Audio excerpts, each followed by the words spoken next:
People just keep calling. I turn my ringer off and they keep calling. I don't know why. He's telemarketers on a Saturday. So anyway, the judge, not the judge, the notary lady, she tells me, you're entitled to alimony. I'm like, what is alimony? What is that? I said, I don't want nothing for that man.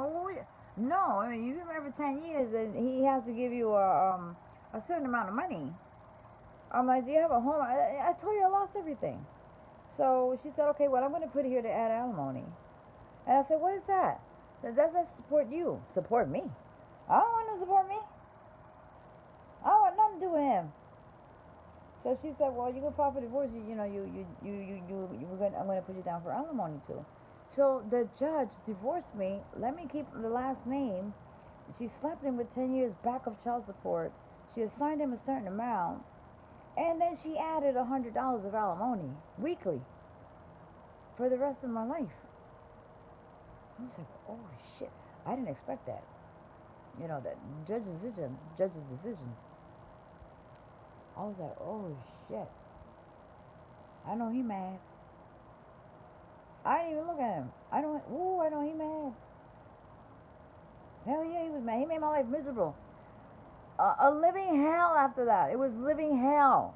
He made my life a living hell. The mother of his kids, who has struggled so much to raise his children the right way, who did sacrifices of working, doing DJ. He showed up at the club one day, okay, to bring me some money. I said, you're not supposed to bring me money. You're supposed to send it in the mail.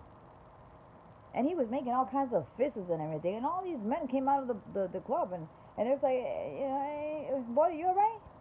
Yeah, I'm fine. He's over there making all kinds of fists. I said, you know, you can keep your fists in your pocket, take them out, do whatever you want with your fist. You touch me right here, you gonna get thrown down real bad. Cause you don't know.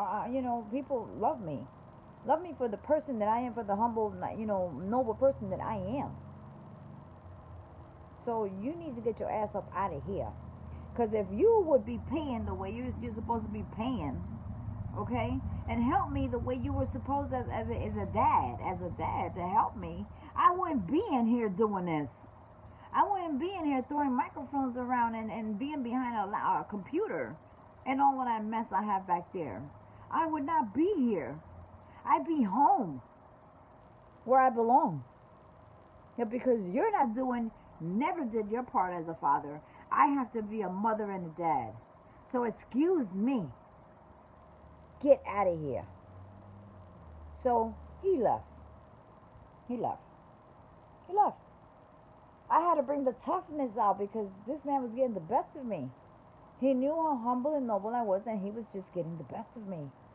And I couldn't let it happen. He was not going to jeopardize my little part-time job to feed my kids because he want to act a fool, okay, and show up at a club where I was working. No, I thought about if I get fired from here, I'm done.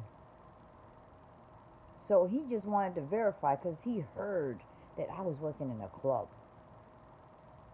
Well, what's wrong with working in a club?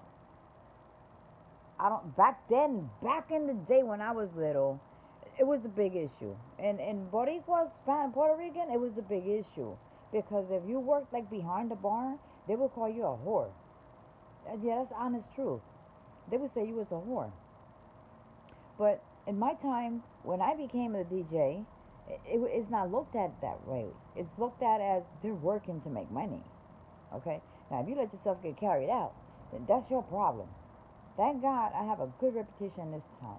And every time I walk, if I walk the streets when I didn't have a car, people be beeping the horns. They be hollering my name. Okay, people still love me when they see me. Oh, they help me. Not now. Nobody gonna harm me, get close to me. Okay, but back then, yeah. If I walk, my daughter doesn't walk with me anywhere. She said, Mom, if we're gonna walk for do things walking around in 2 hours, it's gonna take us five. Cause every 3 blocks, 4 or 5 people out of the ones that beep their horns, they stop and talk to you, and you just yap everywhere. So my daughter doesn't go nowhere with me if it's walking. It's got to do with walking. She will not go anywhere with me. So let me tell you what he did after that. He takes me to court. I get a letter in my PO box.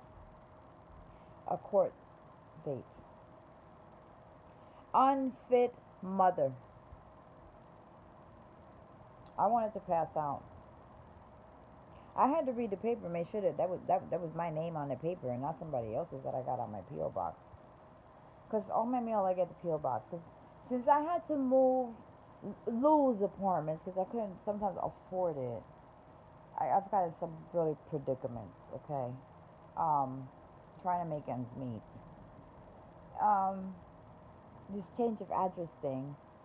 When you worked for the state, um, and you get everything in the mail, and you move, everything just gets lost. It gets lost. So I had to get a PO box. I've had my PO box for wow, lots of years. Okay, everything goes to my PO box. Only thing I get at home is my gas bill. My light bill is online. Everything is like online. The cable bill. That's the only thing that I receive home. My cable bill, my internet bill, and my daughter gets the gas and the light because she did it on her phone, whichever way. I don't know how you do that, but she pays that online. Oh yeah, that's two bills that she has. But they're not big at all. I barely waste any electric up in here. So he takes me to court. So I go to the court for unfit mother. I didn't get a lawyer. I didn't worry about unfit mother. I didn't even bother to get a lawyer, even though I had unfit mother up there. But then again, I have no knowledge of courts and all of this mess. You know, the only time I went to court for the first time in my life was for the divorce. Now this is the second time. Now he's taking me to court for unfit mother. And I cracked my head for the whole month. And then I got another letter in the mail. You know, another one. In case you lost the first one, you're gonna get a second one. One is certified, you signed for, and then the other one comes regular mail. How the hell he knew my address is? You know, it had to come to your home. So it came to the home. Maybe he had somebody watching me. Maybe I don't know. He knew where I lived. He didn't miss on the address or the apartment number, nothing like that. Yeah. So we go to court. I showed up in court that day, looking nice. Oh, I don't know what the hell's gonna happen today. I'm an unfit mother. Um, so you know what I did? I called my job. I went to the lady that filled out my papers for my divorce. I said, listen, can you give me some kind of a rundown on this? I mean, can you tell me what does this have to do? You know, what's gonna happen on this? I mean, what is this? So, oh my goodness, how evil can he be? I'm like, well, can you tell me what is an unfit mother? What is unfit mother? She's like, you mistreat your kids. You have them abandoned. It's like when you don't feed your children. I mean, it has all kinds of different meanings. I'm like, what? I will go hungry before my kids go hungry. She says, Ada, I know you for so many years. I mean, I know you before you even walked in my office. People know you before you even walked in his office. The hairdresser next door, that's your personal hairdresser. When she was here buying a ticket, she told me about you. You were sweet. And she told me about your kids, you know, your ex. I'm like, yeah, Maddie is my personal hairdresser. At that time I had longer hair, cut in layers, blonde, beautiful. You know, the heat. I went to Puerto Rico one day, it was so hot, I chopped it all off. And so I'm gonna try to let it grow now. I'm gonna try to let it grow. And it's getting white, got some white hair because I take alcohol and I put it over my head and my face and everything. And ever since I've been doing that, I'm getting some gray. So I got some hair dye on. I'm gonna fix this shit. But anyway, it was cute. It was cute. I'm gonna let it grow a little bit. I did the machine myself. I have a machine. I did it myself. I fucked up. You know, that's why my hair is all fucked up. I'll get that. I'll get that fixed once it grows a little more. But anyway, so we go to court. I didn't know what I was being accused of unfit. It has so many meanings. Unfit is so many meanings. I don't know what was he meaning. What was his point of the unfit? So, um, I got dressed, looking beautiful, looking fly. I go back to court. Here comes the same judge. I'm like, oh Jesus, this judge is gonna lock my ass up or some shit. I'm gonna get fined in here for what? I mean, because you start seeing somebody in the same courtroom for so many times, the judge gonna probably lock my ass up. I was nervous at the same time. I had I had butterflies on my stomach. I was looking all fly and all smooth and everything, but inside I was devastated. Well, Mr. So and So, I have a complaint here of accusing Miss Ada for unfit mother. My nerves are on edge now. I want to know what this unfit is all about. So, Miss Ada, I said, Your Honor, I've never stepped foot in court in my life. In my life.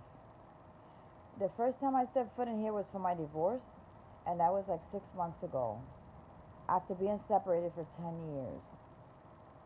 And now I received a letter to stop child support immediately, and that I was an unfit mother. I don't know what he means by unfit.